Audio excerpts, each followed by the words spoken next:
Ya, bismillahirrahmanirrahim. Alhamdulillahirrabbilalamin. Ibu, Bapak,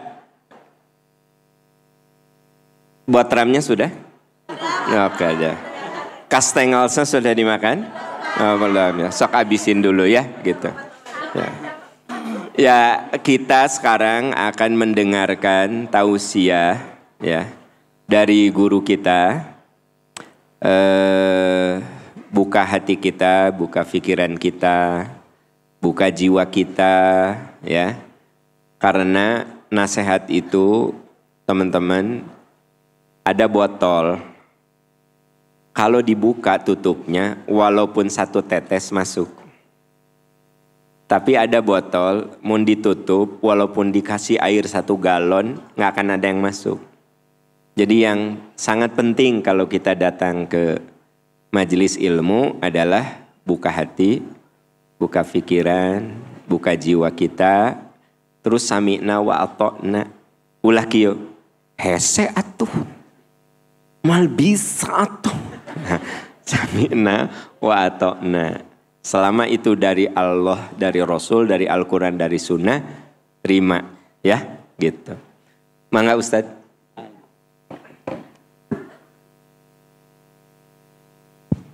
Tes ya. Alhamdulillah kita bisa melanjutkan kembali setelah tadi sebentar kita break. Tema utama kita Bapak sekalian adalah mempersatukan umat dengan iman. Kembali lagi kepada ungkapan saya pertama tadi, jadi esensi dari kita beragama, akidah, ibadah, bermuamalah, berakhlak karimah, itu semuanya dasarnya harus karena rasa cinta. Jadi puncak daripada keberagamaan itu semuanya adalah cinta. Maka kalau kita berbicara mempersatukan umat juga harus berangkat kepada dasar utama dari kita beragama, dari iman. Maka Rasulullah mengatakan la tadkhulul jannata hatta tu'minu wa la tu'minu hatta tahabu. Nah, ternyata memang kuncinya di cinta. Kamu semua sabda Rasulullah tidak akan bisa masuk surga kecuali kamu beriman. Tapi kamu juga tidak akan beriman yang sebenar-benar iman kecuali saling mencintai. Oh, ternyata kuncinya tetap mencintai. Bu, Bapak, kalau orang sudah cinta, kalaupun terjadi perselisihan, terjadi kebencian, pertentangan, maka berselisihnya, bertentangnya, bencinya tidak akan melampaui batas. Ia tetap akan dipersatukan dengan kecintaannya tadi. Tapi kalau cinta sudah tidak ada, terkena selisih sedikit saja, pasti timbulnya permusuhan. Bapak Ibu pernah berselisih di rumah tangga? Pasti itu kan. Pernah apa sering? Tapi apa jadi bermusuhan apa tidak? Tidak. Malah berselisih, bertengkarnya itu jadi bumbu kasono. Wah, apa bumbu kasono itu? Bahasa Sunda ya. Jadi bumbu yang melahirkan rasa rindu. Tuh. Makanya Allah ciptakan fitrah manusia itu berselisih. Untuk apa? Untuk belajar dan menanamkan rasa rindu. Saya ingin memberi contoh 2 tokoh besar di Indonesia berselisih. Tapi tidak berpecah belah. Tidak bermusuhan. Satu tokoh ulama pendakwah Quran Sunnah di Jawa Barat, itulah Tuan Ahmad Hasan. Yang satu lagi tokoh politik, tokoh pergerakan, tokoh pejuang fisik, pemikiran nasional, itulah Insinyur Soekarno. Ini dua tokoh ini sekalian berselisihnya keras sekali. Karena beda pendapat tentang konsep bernegara. Kalau dalam konsep Hasan, negara ini harus berasaskan Islam gitu. Harus berdasarkan Quran dan hadis, berdasarkan syariat. Apalagi Indonesia mayoritas penduduknya umat Islam. Coba Bapak Ibu ada yang tahu umat Islam sekarang di Indonesia berapa ratus juta? Ada yang tahu? Pak Bu, di Indonesia ini hampir 1/4 miliar penduduk Muslim Indonesia, terbesar kedua setelah Pakistan.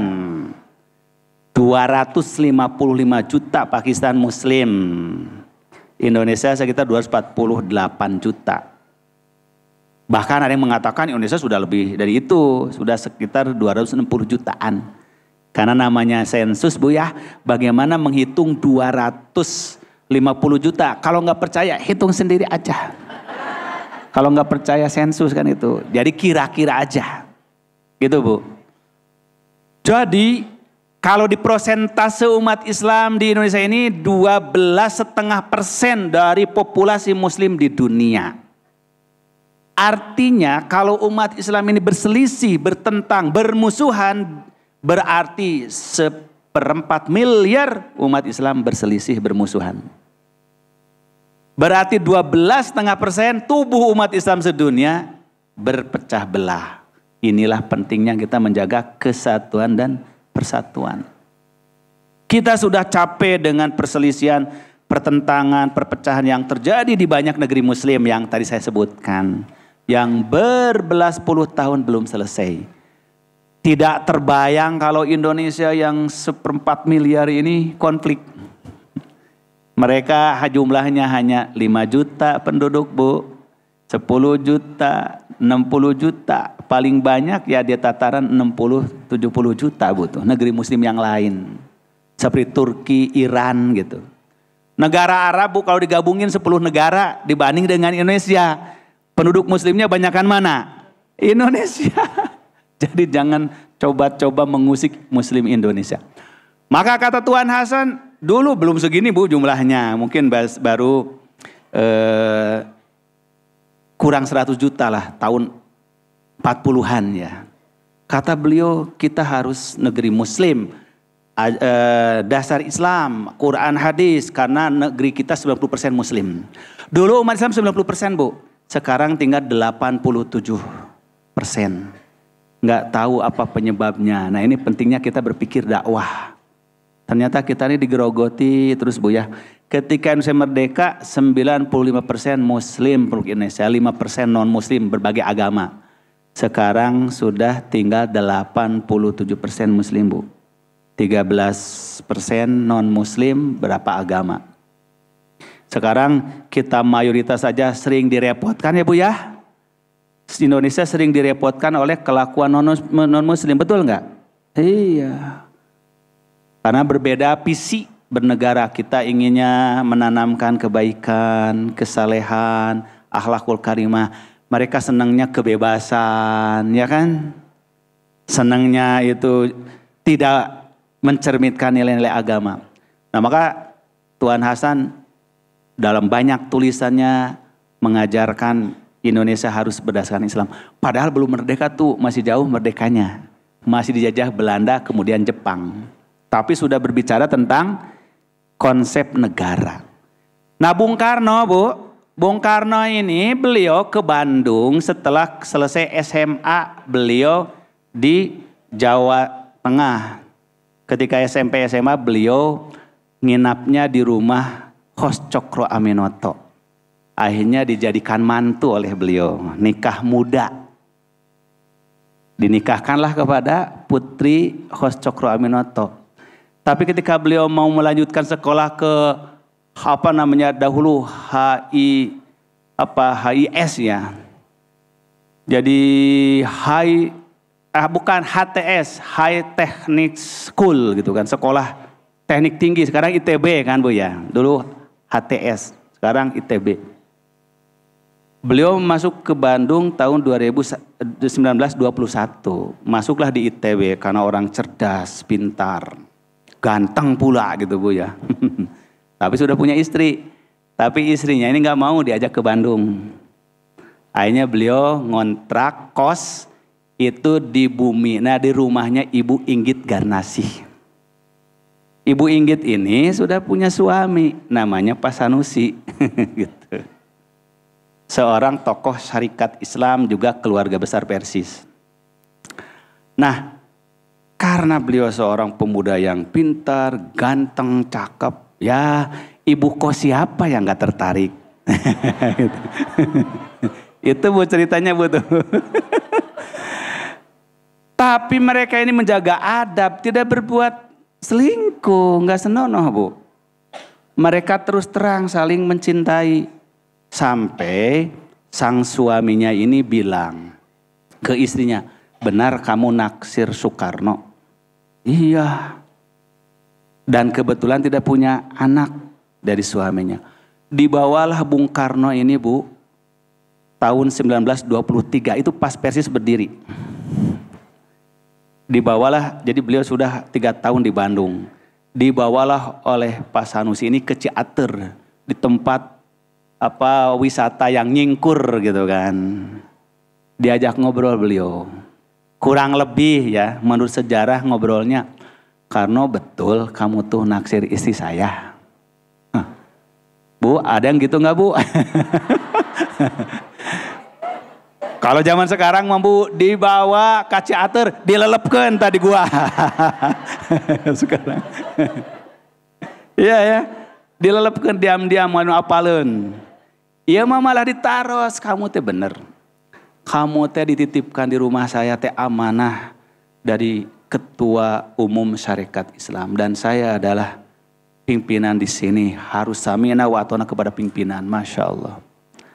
Iya benar. Harus bagaimana? Perasaan gak bisa dihindari. Tapi saya juga tahu diri, saya gak mungkin menikahi orang yang punya suami.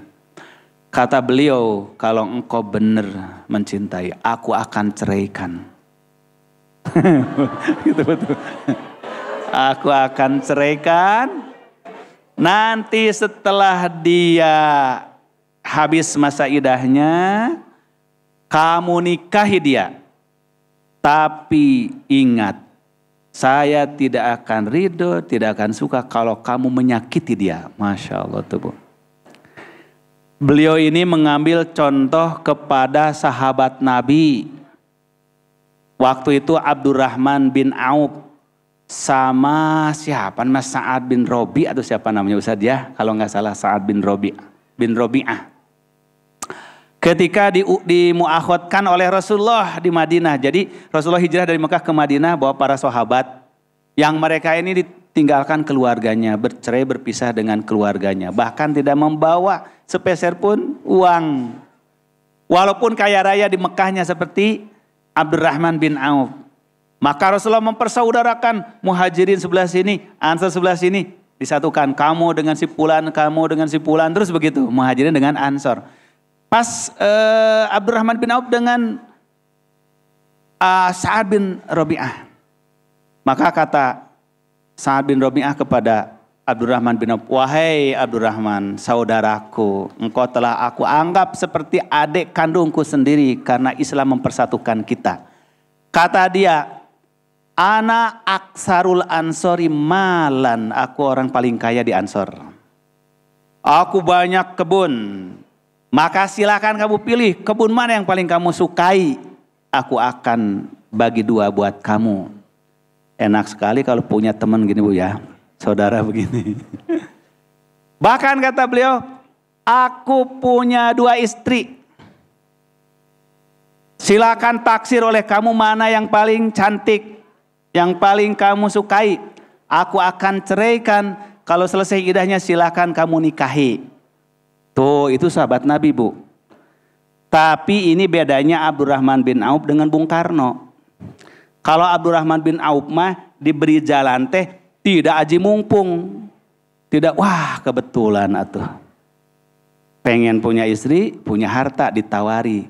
Tapi Abdurrahman bin Auf tidak. Kata dia, barakallahu laka fi ahlika wa malika. Semoga Allah memberkahi engkau, harta dan keluargamu.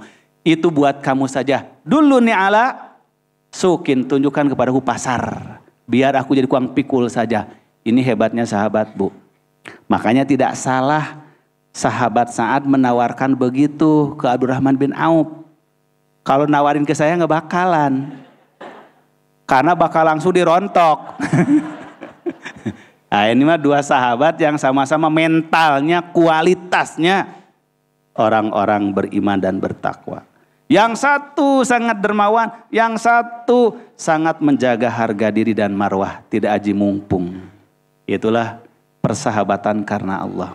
Maka akhirnya dia kuli bangunan, ngangkat, padahal ditawarin oleh sahabatnya. Nah, ini mungkin yang diambil ibrohnya oleh suaminya Bu Inggit. Kata dia, kalau engkau benar mencintai aku, akan ceraikan, engkau nikahi. Dan akhirnya sepakat diceraikan, dinikahi itu, Bu. Itu sampai beliau selesai kuliah di Bandung tahun 1926. Itulah pertemuan langsung dengan Tuan Hasan. Selama ini pertemuannya lewat tulisan, saling bantah, saling debat gitu. Bertemulah di percetakan, oh ini kamu Soekarno itu, iya saya. Bung Karno punya penerbitan namanya PR, Pikiran Rakyat. Sampai sekarang masih ada, Bu ya. Mendirikan partai namanya Partai Nasional Indonesia PNI itu. Hasan sebagai guru utama Persatuan Islam Jamiah, yang satu partai, yang satu ormas, yang satu partai pimpinan politik, satu partai pimpinan ulama, berdebat diskusi. Bung Karno berpendapat Islam tidak perlu jadi dasar agama, dasar negara, itu akan otomatis asal masyarakatnya taat, berkomitmen pada agamanya, ya nanti otomatis negara juga akan mengikuti agama masyarakatnya. Tidak perlu jadi nama negara Islam, tidak perlu menjadi dasar negara, tapi jadi dasar kehidupan masyarakat. Maka beliau mengambil pemikiran substansialis, yang penting substansinya. Apinya Islam itu yang kita bangun, gitu kata beliau. Tidak perlu formalnya. Berdebat tuh, Bu. Terus sampai selesai merdeka juga masih debat.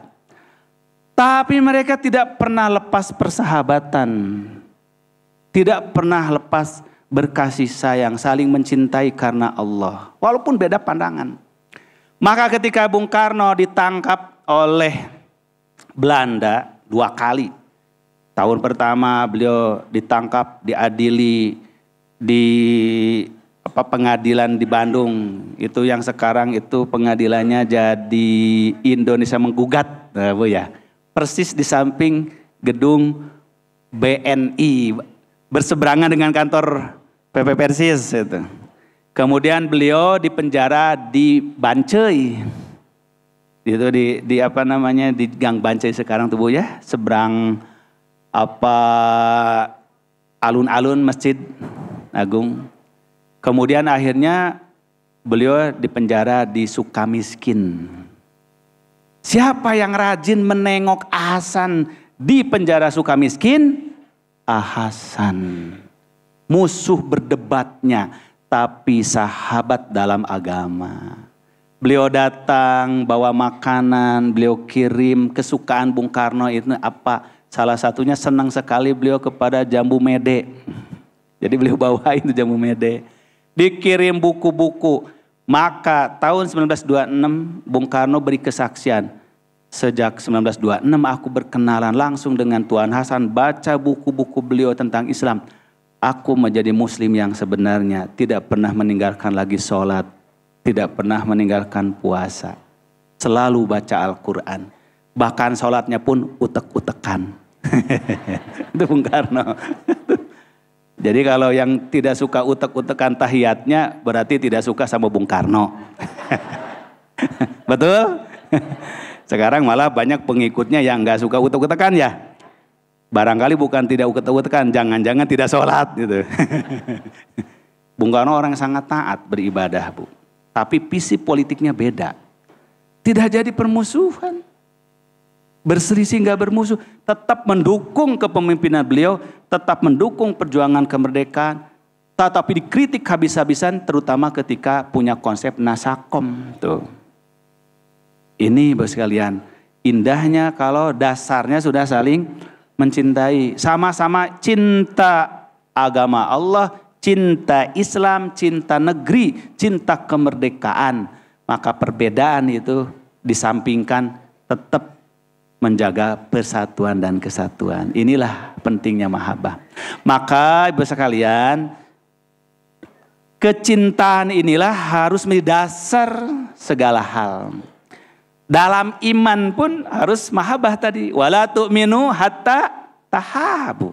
Belum sempurna iman seseorang kalau belum didasari rasa mahabbah, rasa cinta terhadap Allah, terhadap Rasul, terhadap sesama.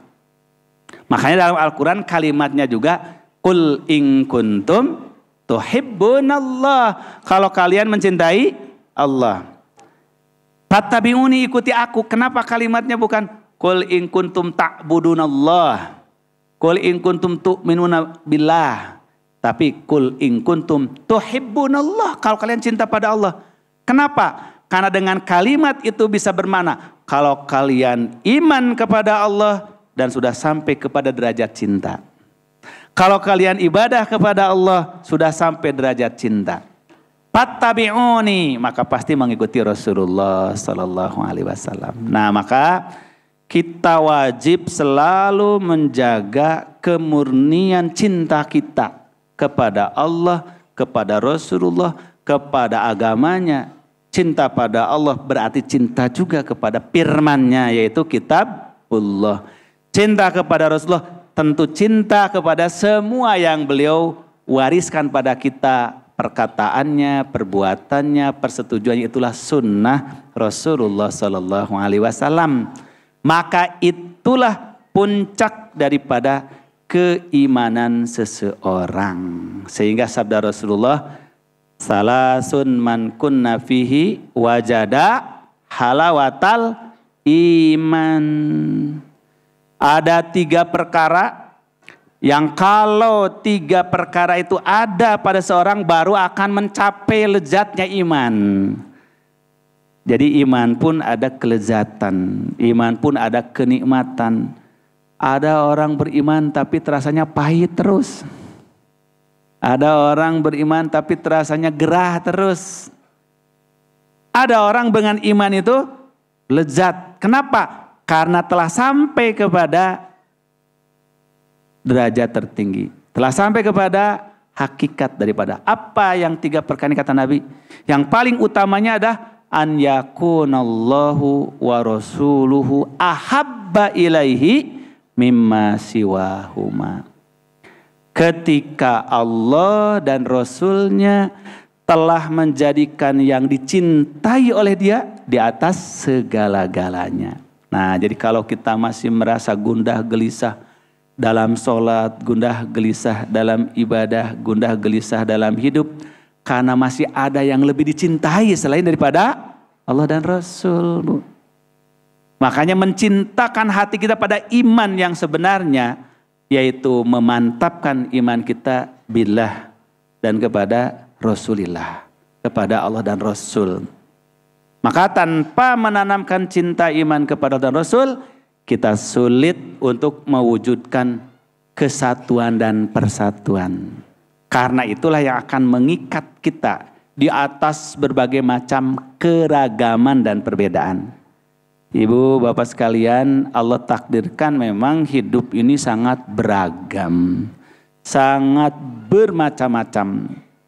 Justru yang disebut dengan kita bersatu itu karena kita bisa tetap berukhuwah, kita tetap bisa bekerja sama, kita tetap bersaudara di atas perbedaan. Jadi jangan ada anggapan kita berukhuwah, bersatu itu artinya harus seragam. Tidak boleh ada yang beda. Coba kalau seragam tidak ada berbeda-beda sekalian. Bunga-bunga di taman, pepohonan-pepohonan di hutan. Semuanya seragam, satu warna. Indah apa tidak? Tidak. Jenuh kita melihatnya. Di sini ibu-ibu karena beragam jadi indah. Tadi ada yang seragamnya merah, ada yang abu, ada yang kuning, hijau. Ada juga yang gak jelas seragamnya, kata Ustaz.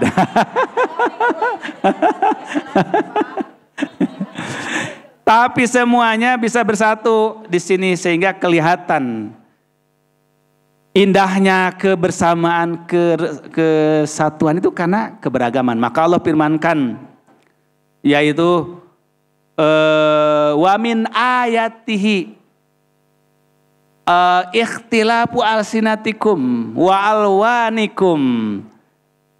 Sesungguhnya di antara tanda kebesaran Allah karena berbeda-bedanya warna kulit kamu, mode pakaian kamu, beda bahasa dan tradisi kamu.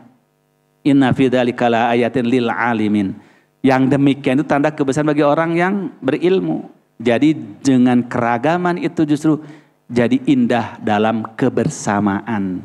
Maka bersatu tidak berarti harus seragam dan tidak boleh ada perbedaan. Justru hakikat indahnya bersatu, bersaudara, karena Allah ciptakan perbedaan dan keragaman. Inilah karunia dari Allah Subhanahu wa taala.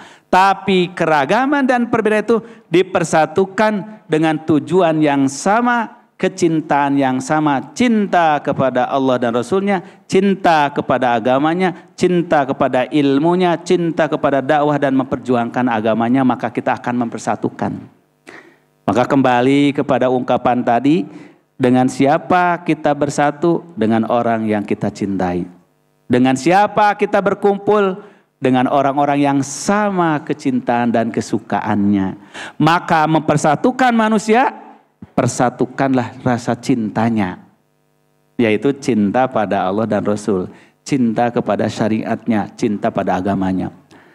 Di dalam hadis, ibu bapak sekalian tentu sering mendengar Rasulullah mengibaratkan jiwa manusia ini seperti pasukan-pasukan tentara.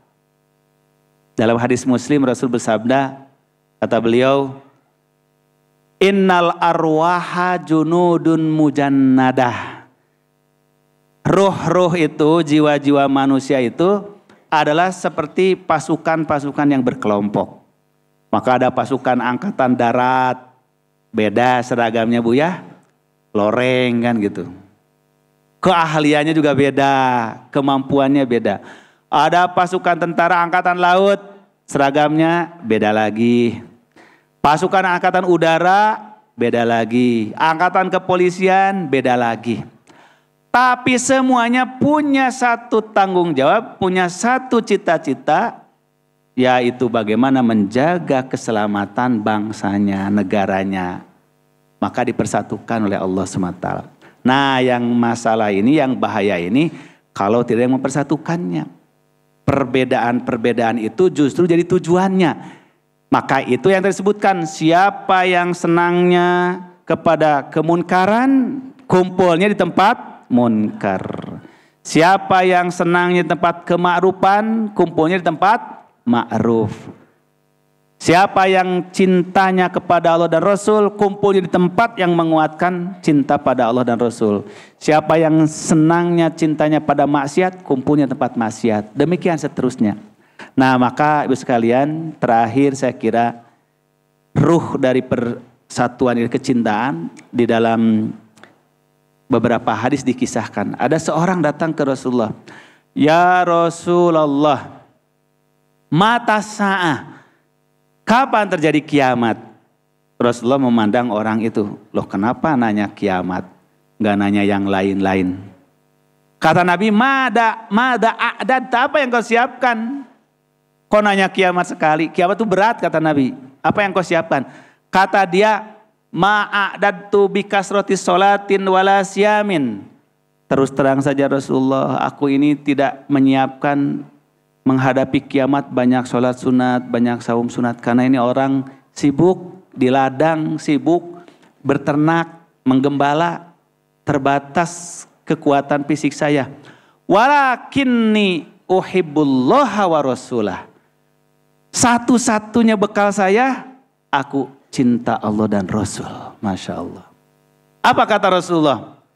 Tidak dikatakan begini, percuma kamu menanyakan kiamat, tidak rajin sholat, tidak rajin saum.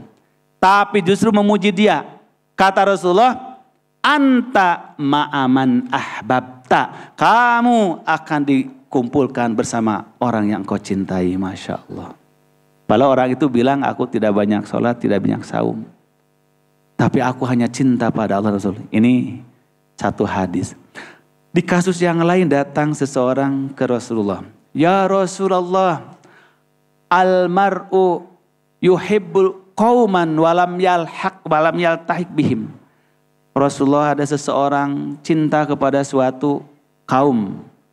Maksudnya dia menerangkan kaum dia, jamaah dia, penduduk kampung dia itu sangat mencintai, ingin bertemu Rasulullah, tapi tidak pernah bisa ketemu karena jauh. Kata dia, orang-orang mencintai suatu golongan tapi tidak bisa berjumpa dengan mereka. Maka Rasul pun menjawab lagi, almar'u ma'aman ahabba. Orang akan berkumpul bersama siapa yang dia cintai.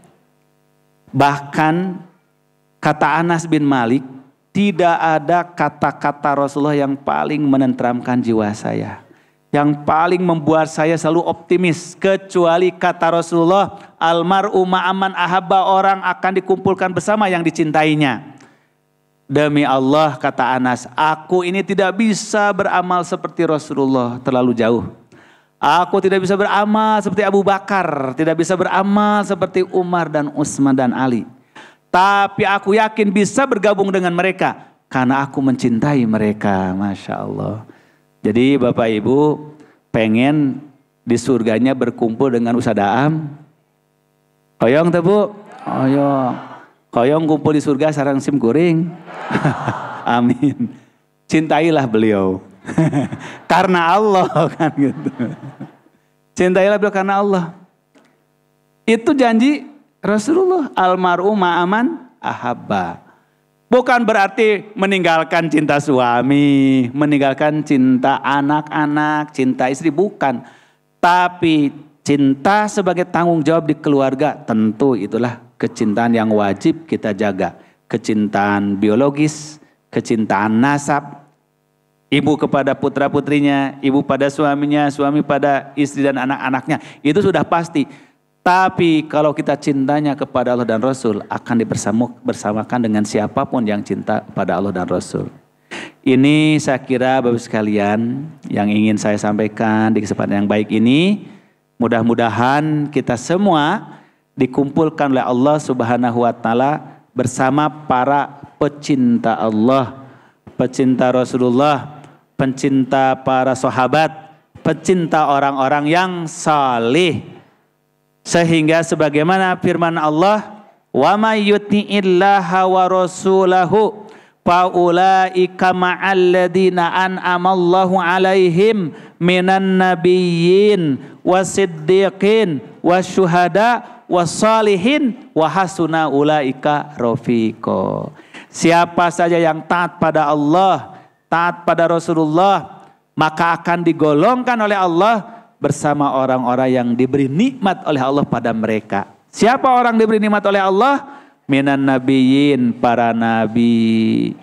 Wasiddiqin, para siddiqin, orang-orang yang jujur, istiqomah dalam kebenaran. Wasyuhada, orang-orang yang mati syahid. Wassalihin, dan orang-orang yang saleh. Wahasuna ulaika rafiqa, dan mereka itu sebaik-baik yang dijadikan teman. Jadi mudah-mudahan kita berkumpul di sini semua semata-mata dipersatukan, dikumpulkan karena kesamaan kecintaan kita kepada Allah Rabbul Alamin, kepada Rasulullah SAW, kepada ajaran agamanya. Saya kira demikian Ustadz yang dapat saya sampaikan sebagai rasa bahagia bisa berkumpul di sini dengan ibu bapak sekalian. Jazakumullahu ahsanal jaza. Jazakumullah khairan katsira Ustaz. Bapak Ibu sahabat percikan iman jamaah baik yang hadir secara offline ataupun online. Lupa Ustaz. Jadi setiap acara memang selalu ada online ya di YouTube, di Instagram. Justru yang hadir di online biasanya jauh lebih banyak juga. Di sini sudah sangat banyak. Dan tadi kita mendapatkan ilmu yang luar biasa dari guru kita.